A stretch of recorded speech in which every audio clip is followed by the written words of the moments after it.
두아디라 교회 사장에 편지하라. 그 눈이 불꽃 같고 그 발이 빛난 주석과 같은 하나님의 아들이 이르시되,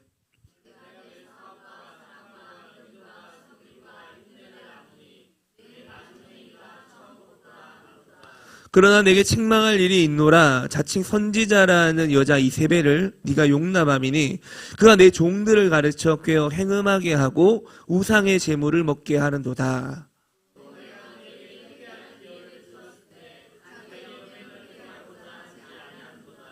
볼지어다 내가 그를 침상에 던질 터이요 또 그와 더불어 간음하는 자들도 만일 그의 행위를 회개하지 아니하면 큰 환난 가운데에 던지고,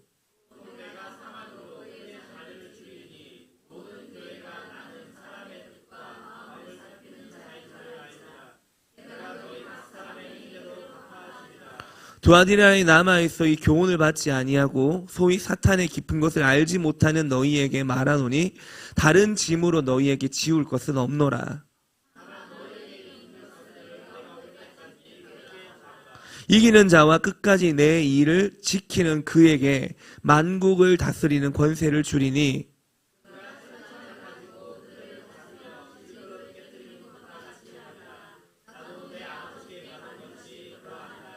내가 또 그에게 새벽별을 주리라. 귀 있는 자는 성령이 교회들에게 하시는 말씀을 들을지어다. 아멘. 사랑하고 축복합니다. 할렐루야. 네. 여러분, 예수님께서 이 땅에 계실 때요, 당대의 종교 지도자들이었던 바리새인들을 향해서 아주 무서운 책망을 하셨습니다. 그 무서운 책망하신 것 중에 하나가 뭔지 아십니까? 마태복음 23장에 예수님이 이렇게 말씀했어요. 화 있을진저 외식하는 서기관들과 바리새인들이여, 회칠한 무덤 같으니 겉으로는 아름답게 보이나 그 안에는 죽은 사람의 뼈와 모든 더러운 것이 가득하도다. 예수님이 당대 최고의 종교 지도자였던 바리새인들을 향해 예수님이 이렇게 꾸짖었어요. 여러분, 예수님이 뭐라고 하냐면은 회칠한 무덤 같다 그래요. 회칠한 무덤. 여러분, 회칠한 무덤이 뭔지 아시죠? 겉은 하얀색 회를 칠해서 번쩍번쩍 빛이 나요. 근데 누가 봐도 이 겉은 번쩍번쩍하니까 아름답고 거룩해 보여요. 그러나 그 화려한 겉모습을 한꺼풀만 벗겨내면 그 안에는 썩어가는 시체와 역겨운 부패의 냄새가 가득합니다. 겉과 속이 완전히 다른 생명 없는 죽음의 집이에요. 여러분, 교회가요, 회칠한 무덤이 될 수 있을까? 여러분, 교회가 회칠한 무덤이 될 수 있을까요? 겉으로는 놀랍게 성장하고 사랑과 섬김이 넘치고 수많은 사역들로 활기가 넘쳐 보이는데 그 중심부는 영적인 시체 썩는 냄새로 진동하는 것이 가능할까요? 오늘은 이 교회의 일곱 거울 네 번째 시간, 우리가 마주할 두아디라 교회가 바로 그 비극적인 가능성을 보여주는 거울입니다. 여러분, 요한계시록의 일곱 교회 중에 두아디라 교회는요, 일곱 교회 중에 규모가 가장 작은 교회입니다. 그리고 연약한 교회예요. 이 두아디라 시 자체가 굉장히 작은 도시입니다. 우리나라로 치면은 양산 정도, 중소도시 정도, 광역시는 아니고 중소도시 정도 되는 이런 작은 도시였어요. 그런데 역설적이게도 주님은 이 가장 작은 교회에 일곱 편지 중에서 가장 긴 편지를 보내게 됩니다. 자, 이것이 주님의 사랑을 상징적으로 보여주는 것인데, 주님은 이 작은 교회를 놓치지 않는다는 거예요. 그리고 이 작은 교회도 여느 교회와 다를 것 없이 사랑한다는 그런 메시지를 보내고 있는 거예요. 여러분, 예수님은요, 이때 어떤 액션을 취하시냐면, 마치 환자를 수술하는 의사가 그림자 하나 없이 세밀하게 수술하기 위해서는 그 수술실에 비추는 등이 있잖아요. 이런 등을 무형등이라고 하거든요. 이 그림자 하나 보이지 않는 이런 등을 밝게 비춰서 수술을 하는 것처럼 주님은 당신의 교회를 불꽃 같은 눈으로 꿰뚫어 보시고 빛난 추석 같은 발로 그 한가운데 서십니다. 그리고 그분의 진단은 정확해요. 이 두아디라 교회는 일곱 교회 중에 가장 많은 그리고 가장 위대한 칭찬을 들은 교회입니다. 그들의 사역은요, 날마다 성장했어요. 사랑과 믿음과 섬김은 타의 추종을 불허한 교회예요. 그러나 그 화려한 사역 이면에 교회는 이세벨이라는 치명적인 죄를 용납하고 있었어요. 이것은 단순히 교리적인 어떤 실수가 아니라 영적 외도였습니다. 이세벨을 용납하게 된 건. 그들은 살아있는 성전이 아니라 화려한 무덤이 되어가고 있던 거예요. 그것을 예수님이 지적한 겁니다. 여러분, 오늘 이 두아디라라는 거울 앞에 우리 교회와 우리 자신의 신앙을 비춰볼 수 있게 축원합니다. 과연 나의 신앙은 살아있는 성전인가? 아니면 활동은 요란하게 하지만 생명력이 없는 화려한 무덤은 아닌가? 그런 것을 오늘 살펴보길 원합니다. 여러분, 여러분의 심장, 여러분의 중심은 예수님을 향해 뛰고 있습니까? 아니면 나의 밥줄을 진 세상의 권력에 가슴이 뛰고 있습니까? 오늘 이 말씀을 통해 교회의 생명을 파괴하는 이세벨의 영을 우리가 분별하고 진리의 검으로 우리 안에 있는 더러운 것들을 도려내고 또 주님이 거하시는 거룩한 성전, 살아있는 성전으로 다시 세워지는 역사가 오늘 이 시간에 있길 축원합니다. 첫 번째입니다. 눈부신 외관, 가뭄 속에서 증명된 성장. 자, 먼저 여러분, 주님이 이 두아디라 교회를 얼마나 놀랍게 칭찬하는지를 한번 살펴보겠습니다. 예수님 빈말하시는 분이 아니잖아요. 자, 19절에 보면 이렇게 말씀해요. 내가 내 사업과 사랑과 믿음과 섬김과 인내를 나누니, 그 다음 뭐라고 합니까? 네 나중 행위가 처음 것보다 많다. 자, 예수님이요, 이 두아디라 교회를 향해 5가지를 칭찬해요. 뭐냐면 네 사업과, 이 사업은 비즈니스를 말하는 게 아니에요. 비즈니스, 프랜차이즈 뭐 이런 사업이 아니에요.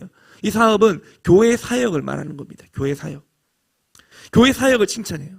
그리고 사랑, 믿음, 섬김, 인내, 이 5가지를 칭찬합니다. 여러분, 이 칭찬은요, 예수님이 하실 수 있는 교회를 향한 칭찬 중에 최고예요. 주님은 이 5가지 덕목을 나열하면서 칭찬하시는데, 여러분, 7교회 중에 사랑과 섬김, 이 2가지를 동시에 칭찬하는 교회는 두아디라 교회밖에 없어요. 사랑과 섬김, 이 2가지를 칭찬하는 교회는 두아디라밖에 없습니다. 그들은 에베소 교회가 잃어버렸던 처음 사랑을 가지고 있었던 교회고, 그 사랑에서 비롯된 섬김을 같이 가지고 있었던 교회예요. 더 놀라운 건 뭐예요? 더 놀라운 건 뭐예요? 이 두아디라 교회를 향해 네 나중행위가 처음 것보다 많다는 칭찬을 합니다. 여러분, 에베소 교회를 생각해 보세요. 에베소 교회는 첫사랑을 잃어버리고 정체되어 있던 교회예요. 근데 그 교회와는 정반대예요. 이 교회는 어떤 교회냐? 가면 갈수록 뜨거워지는 교회입니다. 할렐루야. 여러분, 우리 교회가 그런 교회가 될 수 있게 축원합니다. 가면 갈수록 뜨거워지고, 가면 갈수록 더 많은 사역을 감당하고, 가면 갈수록 더 역동적으로 성장하는 교회가 이 두아디라 교회였던 거예요. 아마 오늘날의 기준으로 본다면 가장 이상적인 부흥하는 교회의 모델이 두아디라 교회였을 겁니다. 누가 봐도요, 외부에서 봐도 하나님이 축복하시는 교회구나. 할렐루야. 우리 리빙처치가 그런 교회 될 수 있게 축원합니다.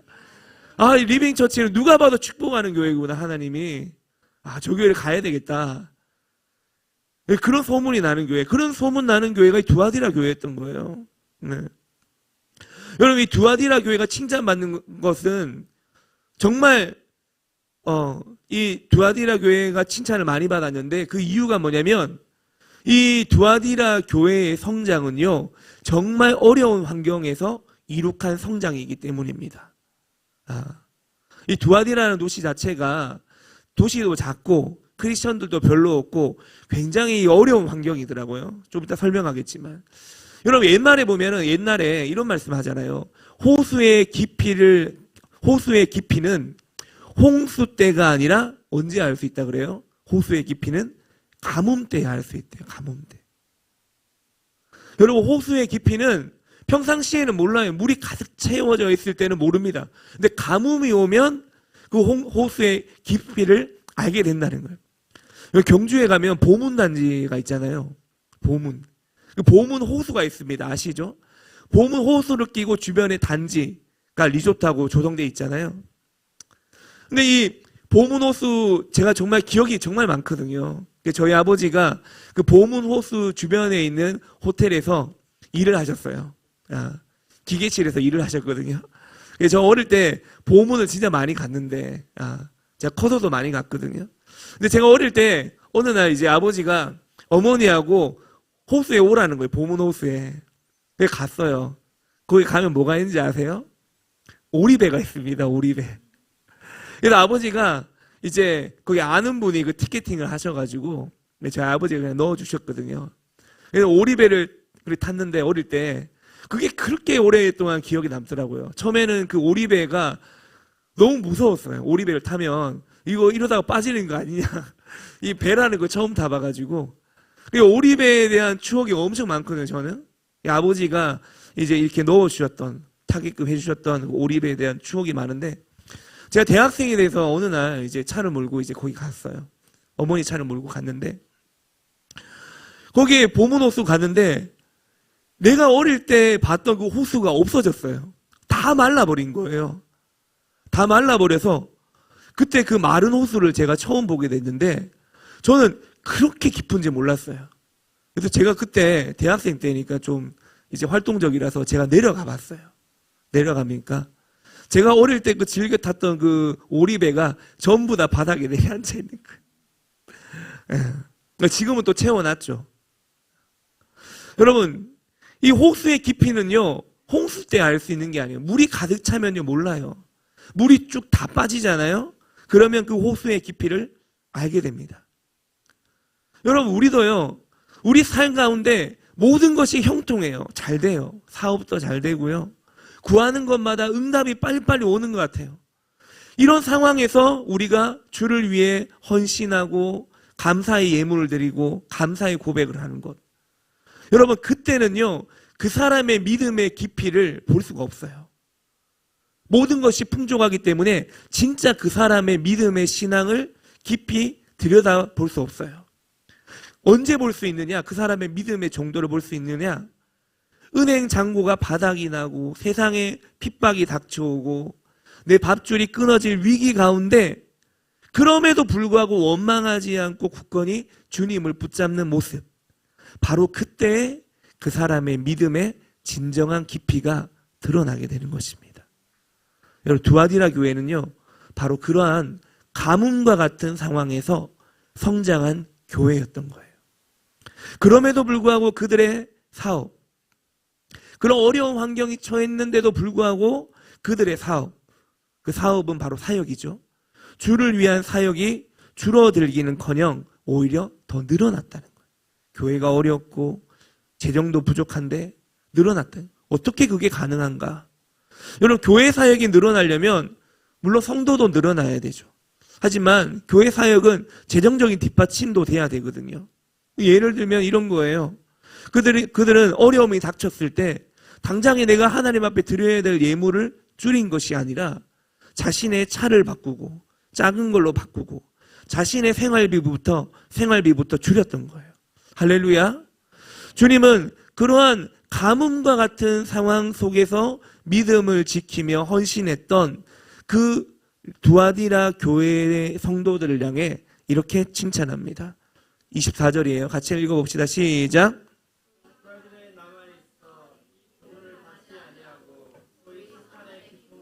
알지 못하는 너희에게 말하노니. 예수님이요, 이 두아디라 교회를 향해 이렇게 말해요. 사탄의 깊은 것을 알지 못한다. 자, 여러분, 이건 욕이 아닙니다. 이건요, 최고의 칭찬이에요. 여러분, 세속적인 크리스천은요, 성공하려면요, 거짓말도 좀 하고 뻥도 좀 치고 뭐 이렇게 이야기해요. 세상에서 성공하려면 거짓말도 좀 하고 뻥도 좀 치고 적당하게 세상하고 타협도 하고 이렇게 속삭여요. 야, 죄를 이기려면 죄를 경험해봐야지. 이 역으로 이야기하는 거예요. 그러면서 미혹합니다. 그러나 주님은 나는 세상 것 아무것도 모르고 주만 알기 원한다고 고백하는, 나는 세상 아무것도 모르고 주만 알기 원합니다, 이렇게 고백하는, 스스로 바보 선언을 하는 이런 성도들을 칭찬하십니다. 여러분, 선한 일에는요, 좋은 일에는 우리가 IQ 200의 지혜를 발휘해야 됩니다. 그죠? 우리가 선한 일, 좋은 일에는 모든 자원을 동력해서 지혜를 발휘해야 돼요. 그러나 여러분, 죄 짓고 하나님이 싫어하는 악한 일에는 우리가 도무지 알지 못하는 자들이 될 수 있게 축원합니다. 이 두아디라 교회 사탄의 깊은 것을 알지 못하는 자들이잖아요. 여러분, 사탄의 깊은 것을 알지 못하는 자, 다시 말하면 이 사람들은요, 거룩한 바보들이에요. 거룩한 바보들. 예. 세상은 온데 간데 없고 오직 주님만 계신 거예요. 주님만. 여러분, 이 두아디라 교회 성도들은요, 제가 보니까요, 이 거룩한 바보들이에요. 거룩한 바보들. 여러분, 우리가 기도의 집에서 마리아 이야기 하잖아요. 마리아가요, 거룩한 바보입니다. 예수님 발치에 엎드려가지고 자신이 시집 가야 될 걸 그 향유를 깨뜨려서 예수님한테 바르잖아요. 거룩한 바보입니다. 여러분, 거룩한 바보들이 많아야 됩니다. 교회에. 할렐루야. 여러분, 교회에서 너무 똑똑한 사람 되려고 하지 마세요. 어떤 바보가 돼야 된다고요? 거룩한 바보가 돼야 됩니다. 거룩한 바보. 뱀처럼 지혜롭되 비둘기처럼 순결한 거룩한 바보가 많아야 돼요. 여러분, 두아디라 교회 성도들은요, 자신의 믿음을 증명했습니다. 여러분, 믿음은요, 명사가 아니라 동사예요. 동사. 믿음은 동사입니다. 여러분, 10년 전 믿음과 지금의 믿음을 비교해 보세요. 10년 전 믿음과 10년 전 믿음 기억 안 나는 친구들 있죠, 여기. 예. 자, 5년 전 우리 유스들 5년 전 믿음과 지금의 믿음을 비교해 보세요. 얼마나 성장했는지. 만약에 여러분의 믿음이 5년 전, 10년 전 믿음 그대로다. 그대로 믿음 그대로 잘 지켜왔다 생각하겠죠. 아니에요. 여러분, 10년 전 믿음이 지금 그대로다. 그러면 그 사람의 믿음은요, 죽은 겁니다. 10년 전 믿음이나 지금 믿음이 똑같다? 그러면 그 믿음이 그대로 유지된 게 아니라 그 믿음은요, 죽은 거예요. 죽은 거. 죽은 믿음을 갖고 있습니다. 여러분, 믿음은요, 살아있어요. 믿음은 반드시 성장하게 되어 있습니다. 여러분, 우리 자전거 타는 거 좋아하는 분들 여기 많이 계시잖아요. 여러분, 자전거가 언제 달립니까? 자전거가 달리는 원리가 뭐예요? 페달을 밟아야 달립니다. 페달을 멈추면 어떻게 됩니까? 넘어져요. 여러분, 믿음도 마찬가지예요. 성장하지 않는 믿음은 그대로 있는 믿음이 아니라 죽은 믿음입니다. 여러분, 우리가 믿음으로 구원받고 잠시 멈춰서는 거예요? 아니잖아요. 믿음으로 구원받고 멈춰서는 것이 아니라 우리의 믿음이 살아있기 때문에 우리의 믿음은 자라나게 된다는 것입니다. 할렐루야. 그래서 여러분 모두가 10년 전 믿음보다 지금 믿음이 훨씬 더 낫고 지금 믿음보다 10년 뒤의 믿음이 훨씬 더 나을 수 있게 축원합니다. 여러분, 두아디라 교회는요, 고난 속에서 주님과의 사랑이 더 깊어진 교회예요. 고난 속에서 믿음이 더 견고해진 교회예요. 더 섬겼고 더 인내 있는 교회입니다. 그래서 예수님이 5가지를 칭찬하는 거예요. 네 사업과 사랑과 믿음과 섬김과 인내 칭찬하는 거예요, 예수님이. 제가 얼마 전에 이런 이야기를 들었어요. 여러분, 인내라는 말을 언제 쓰는지 아십니까? 인내. 여러분, 참을 수 있을 때까지 참는 것은요, 그것은 인내라고 하지 않는데요. 그건 뭐냐면은, 그거는 성격이랍니다. 성격. 참을 수 있을 때까지 참는 거는 인내가 아니라 뭐라고요? 성격이라고, 성격. 그래, 그 사람의 성격이에요, 성격. 인내는 뭐냐? 참을 수 있는 지점까지 참다가 폭발하는 지점에서 한 번 더 참는 거를 인내라고 한답니다. 여기서 더 이상 못 참아! 그때 주님이 거기서 한 번 더 참아! 주여! 하면서 참는 것이 인내라는 거예요, 인내. 근데 우리는 참 미안해요. 우리는 이렇게 말해요. 다른 거는 다 참는데 나 이거는 못 참아. 다른 거 다 참는데 나 이거 못 참아. 그때 주님이 이렇게 말씀하세요. 야, 너는 어떻게 그렇게 못 찾는다는 게 그렇게 많냐? 왜 그렇게 많아? 여러분, 우리가요, 도저히 참을 수 없을 때 한 번 더 긴 숨을 쉬고 참는 것. 도저히 참을 수 없을 때 한숨을 한번 길게 내쉬고 주여, 죽여가 아니라 주여 하면서 참는 거. 여러분, 그게 인내라는 거예요, 인내. 두아디라 교회에 그런 인내심이 있었다는 거예요. 여러분, 이러한 인내심이 있었던 교회를 주님이 진짜 인정해 주는 거예요. 그래서 5가지를 축복해 주는 겁니다. 인정해 주는 거예요. 여러분, 이러한 우리 안에 신앙의 성장이 일어나기를 축원합니다. 두 번째, 자, 그러나 이토록 눈부신 칭찬에도 불구하고 주님은 교회의 심장부를 향해 메스를 꺼내요. 도려내겠다는 거죠.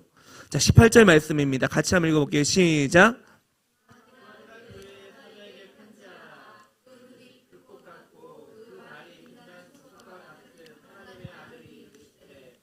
주님은 여기서 자신을 하나님의 뭐라고 합니까? 아들이라고 하죠, 아들.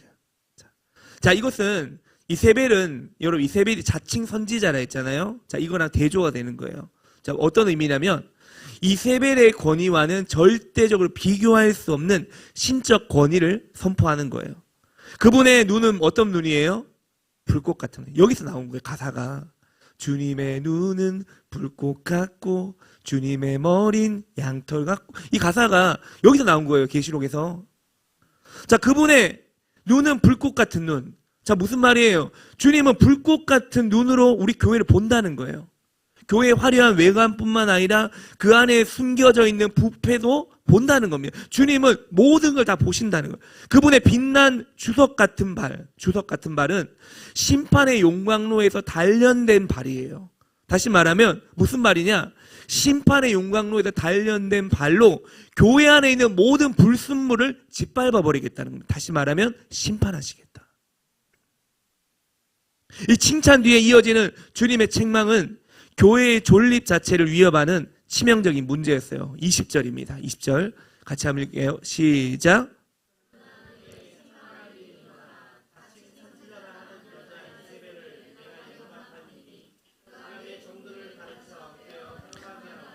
우상의 제물을 먹게 하는도다. 아멘. 자, 주님이 지적하신 죄는 이세벨이라는 한 여인이 교회 안에 있다는 사실 그 자체가 아니에요. 교회 안에 있었기 때문에 예수님이 지적하시는 게 아니에요. 뭐냐? 교회가 그를 용납했다는 겁니다. 이게 핵심이에요, 이게. 자, 그렇다면 이 이세벨은 누구를 상징합니까? 구약의 이세벨, 여러분, 열왕기상에 나오는 그 이세벨, 아합의 처였던 이세벨. 여러분, 이 이세벨은요, 이스라엘의 바울 숭배를 들여와서 온 나라를 영적으로, 도덕적으로 타락으로 이끈 장본인이에요, 장본인. 예. 그 북이스라엘의 7대 왕이 아합이잖아요. 그 와이프잖아요. 근데 그 여인이 들어와가지고, 이때는 정략적 결혼이니까, 이 여인이 들어와가지고, 나라 전체를 쑥대만 만들어버린 거예요. 여러분, 이 이세벨은요, 거짓 예언과 음행과 우상숭배의 상징입니다. 두아디라의 이세벨도 마찬가지였어요. 그런데 이 두아디라의 이세벨은 단순한 거짓 교사가 아니고, 당시 두아디라는요, 염색업과 직물 무역이 도시 경제의 근간을 이루었대요. 그런 산업이 있었대요. 그래서 여러분, 그 빌립보 교회라고 하면 그 자주장사 여인 한 명 있잖아요. 이름 누굽니까? 루디아. 예. 이 루디아가 이 두아디라 출신이래요. 두아디라 출신. 이 당시에 모든 상인과 기술자는 생계를 위해서 반드시 길드라는 노동조합, 노조에 가입을 해야 됐다고 합니다. 그래서 이 작은 도시고 별로 이게 왕래가 없는 도시다 보니까 길드를 통해 가지고 영향력을 행사하거든요. 근데 거기에 물건을 대고 물건 판매하고 돈을 받고 뭐 이런 구조인데, 그래서 어쩔 수 없이 이 두아디라에 살고 있는 사람들은 이 길드에 가입을 해야 된대요. 생계를 위해서는. 근데 문제는 뭐냐면 이 길드가 어떤 성향이냐? 이 길드가 정기적으로 모이는 모임이 어떤 모임이냐면 우상 숭배를 하는 거예요.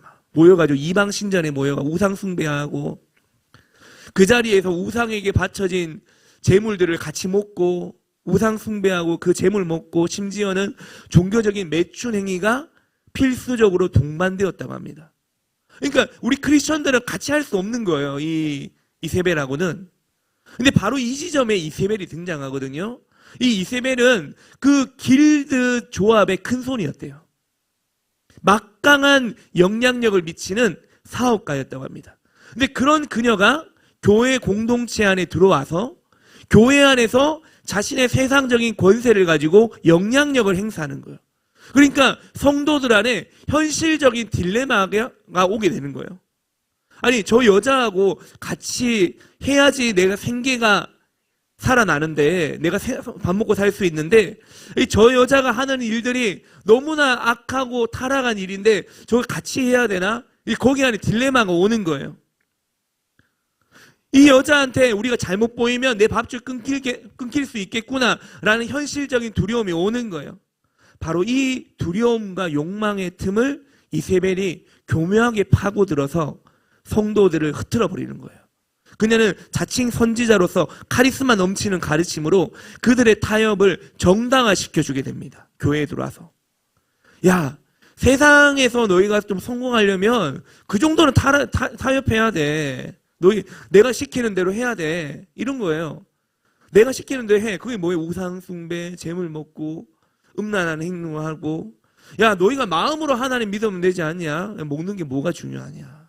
너 마음으로 하나님 믿잖아. 그지? 먹어도 돼. 먹어. 야, 다른 사람도 다 해. 너도 해. 야, 하나님이 우리에게 주시는 것은 우리가 번영하길 원하시는 거 아니야? 성공하길 원하시는 거 아니야? 성공해서 영광 돌려. 이러한 세속주의, 만능주의, 물질 만능주의, 변질된 복음을 내세운 겁니다. 교회 안에 들어와서. 심지어 영지주의였거든요. 이 이세벨은. 뭐냐면은, 야, 우리가 은혜 아래에 있으니까 율법에 얽매일 필요가 없다는 거예요. 율법에.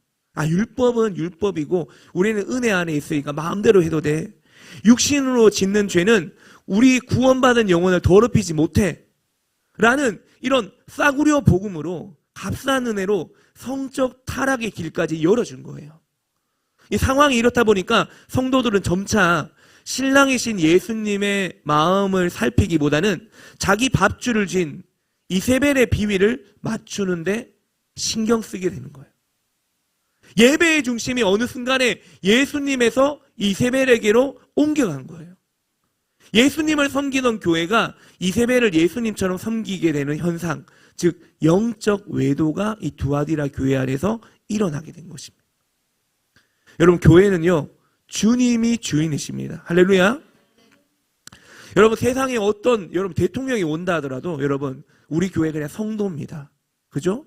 말씀의 권위 앞에 복종해야 돼요. 누가 여기 오더라도, 세상에 여기 시장이 온다든 세상에 권력가가 온다든 사업가, 유명한 사업가가 와도 여러분 평신도로서 교회 질서 안에 들어와야 돼요. 그렇죠? 근데 이 세상 권력이 들어와서 그 권력이 계속적으로 교회 안에서 영향력을 발휘하게 되면 그때부터 그 교회는 살아있는 교회가 아니에요. 죽은 교회입니다.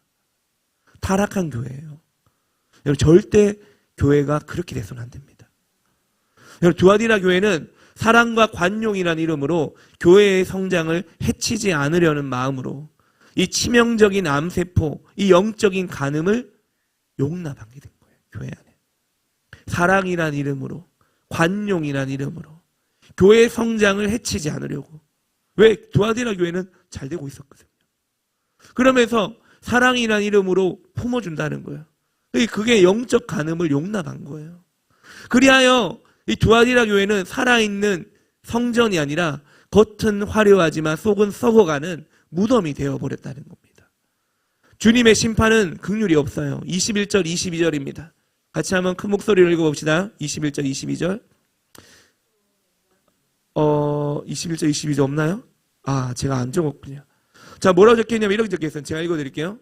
내가 그에게 회개할 기회를 주었으되 회개하고자 아니하는도다. 볼지어다 내가 그를 침상에 던질 터이요.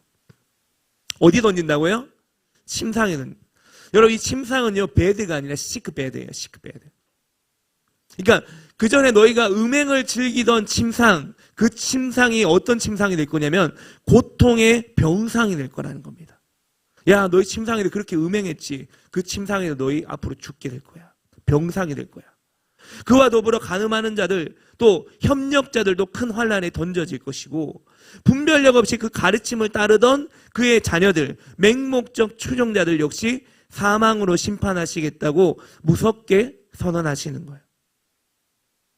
그러나 이 어둡고 절망적인 상황 속에서 주님은 가뭄 속에서 믿음을 지키고 영적 외도를 거부한 남은 자들을 향해 눈을 돌립니다. 그리고 주님이 어떤 새로운 계명이나 무거운 짐을 요구하지 않아요. 뭐라고 하냐면 25절에 이렇게 말해요. 이걸 부탁합니다. 25절 띄워주십시오.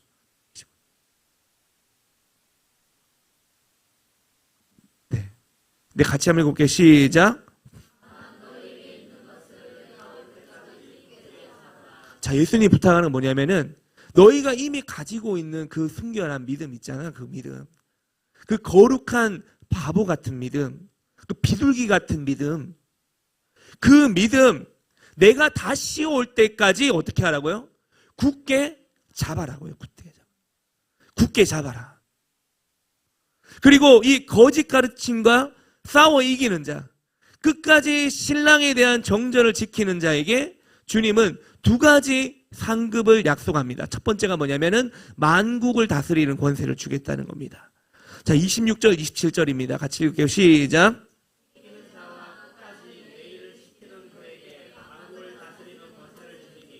그가 철장을 가지고 그들을 다스려 질그릇 깨뜨리는 것과 같이 하리라. 나도 내 아버지께 받은 것이 그러하니라. 아멘. 여러분, 이것은 상상조차 할 수 없는 약속이에요. 이 두아디라의 작은 상업 길드에서조차 힘쓰지 못하고 따돌림 당하며 밥줄이 끊길까봐 전전긍긍하던 그들이에요. 세상의 가장 권력 앞에, 가장 작은 권력 앞에도 무력했던 그들에게 주님이 뭐라고 하냐면, 야, 내가 다시 와서 온 세상을 통치하는 왕의 권세를 너희에게 줄게. 너희가 세상의 작은 권력과 이익을 타협하지 않고 믿음을 지켰잖아. 내가 너희가 믿음 지킨 거 다 안다. 그래서 주님은 하늘의 영원한 통치권을 상급으로 주겠다. 그렇게 약속해 주시는 거예요. 여러분, 이것은요, 세상의 계산법으로는 이해할 수 없는 하늘의 신비입니다.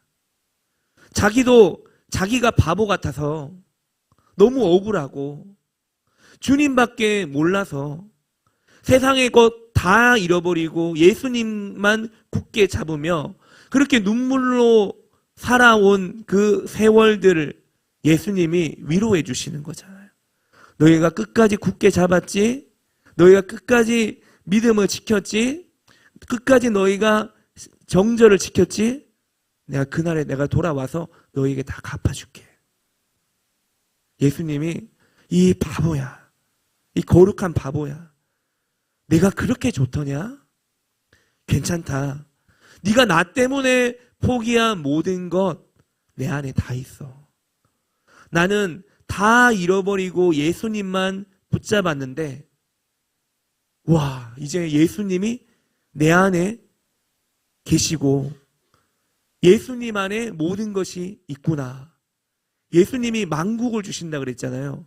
모든 걸 다 주겠다는 거야. 너가 잃어버린 것 같았지? 아니야. 너에게 내가 다시 다 줄 거야. 그 말씀을 하는 거예요. 그리고 두 번째로 새벽별이에요. 28절에 내가 또 그에게 새벽별을 주겠다. 여러분, 만국을 다스리는 권세가 왕적인 영광을 의미한다면 이 새벽별은 신부에게 주어지는 가장 친밀하고 개인적인 사랑의 약속입니다. 여러분, 새벽별은요, 언제 뜹니까? 칠흑 같은 어둠이 끝나고 찬란한 아침이 밝아오기 직전에 뜨는 게 새벽별이에요. 근데 그 새벽별이 가장 밝게 빛나는 별이라고 하잖아요. 요한계시록 22장 16절에 예수님은 친히 나는 광명한 새벽별이다. 따라서 여러분, 새벽별을 주겠다는 약속은 이 새벽의 거짓된 빛, 세상의 성공, 영지주의, 세속주의, 만능주의, 물질주의를 거부하고 어둠 속에서 순결을 지킨 신부에게 신랑 되신 예수님 자신을 가장 친밀한 선물로 주시겠다는 약속입니다. 여러분, 세상의 모든 어둠이 끝나고 주님의 나라가 밝아올 것이라는 소망의 증표고, 주님과의 깊고 비밀한 사랑의 교제를 누리게 될 것이라는 최고의 약속을 예수님이 두아디라 교회에게 주시는 겁니다. 여러분, 말씀을 맺겠습니다. 사랑하는 성도 여러분, 오늘 이 두아디라 거울은 우리에게 물어요. 여러분, 우리는 무엇으로 알려지길 원하십니까? 겉으로는 화려하나 속은 비어있는 회칠한 무덤입니까? 아니면 고난 속에서도 생명력 있게 자라나는 살아있는 성전입니까? 주님은 우리를 무덤으로 부르지 않았다는 거예요. 주님은 우리를 당신의 핏값으로 사신 거룩한 성전으로 부르셨습니다. 당신의 영광스러운 신부로 우리를 부르셨습니다. 여러분, 오늘날에도 이세벨의 유혹은 강력해요. 강력하게 옵니다. 2000년 전보다 지금이 더 강력해요. 성공하려면 이 정도는 타협해야 되지 않겠어? 야, 현실을 무시하면 안 되지 않겠어? 밥줄이 걸린 문제잖아. 하나님은 사랑이시니까 다 이해하겠지. 좀 죄지어도 돼. 적당히 해도 돼. 성공하려면 이 정도는 타협해야 되는 거 아니야? 여러분, 이세벨은 언제나 현실과 생존이란 이름으로 우리에게 다가와서 신랑이신 예수님보다 세상을 더 의식하게 만들어 봅니다. 그래서 우리의 초점이 교회에 와도 주님이 아니라 세상을 향해 가는 거예요. 하지만 사랑하는 여러분, 오늘 주님은 그 이세벨이 주는 세상의 작은 밥줄과는 비교할 수 없는 훨씬 더 위대한 약속을 우리에게 보여주셨어요. 주님은 이 두아디라 교회에게 썩어 없어지는 세상의 권력이 아니라 만국을 다스리는 영원한 권세를 주시겠다고 약속하셨습니다. 주님은 우리에게 어둠 속에 거짓된 빛이 아니라 어둠을 물리치고 새 아침을 여는 광명한 새벽별, 바로 예수님 자신을 주시겠다고 약속합니다. 여러분, 예수님만 계시면 되는 거 아니에요? 우리에게 예수님만이 전부 아닙니까? 뭐가 또 필요합니까? 여러분, 예수님을 얻으면 모든 것을 얻은 것입니다. 예수님이 계시면 우리는 모든 것을 가진 것입니다. 여러분, 신앙의 순결을 지키는 것은 무언가를 잃어버리는 고통스러운 포기가 아니에요. 여러분, 신앙의 순결, 신앙의 정결을 지키는 것은 비교할 수 없는 더 좋은 것을 선택하는 가장 지혜로운 투자입니다. 여러분, 신앙의 순결을 지키는 것은 가장 지혜로운 투자예요. 최고의 투자가 뭡니까? 예수님을 지키는 것입니다. 신앙을 지키는 거예요. 예수님 한 분만으로 만족하겠다는 것이 우리 신앙의 가장 지혜로운 투자가 될 수 있게 축원합니다. 그런데 여러분, 우리가 현실 속에서 어떻게 이 싸움을 이길 수 있습니까? 우리 힘으로 될까요? 그렇지 않아요.